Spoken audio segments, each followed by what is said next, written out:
So, yun guys, good morning.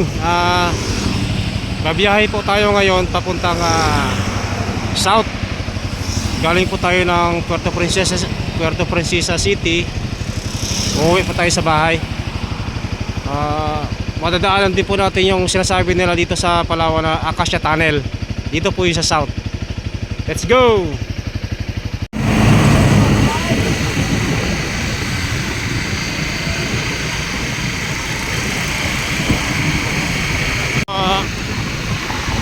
Ito po yung daanan dito sa Southern Palawan. 6 lane po yan. Kaya madalas po yung aksidente dito. Kasi nga sa mga motor na nagkakarerahan sila.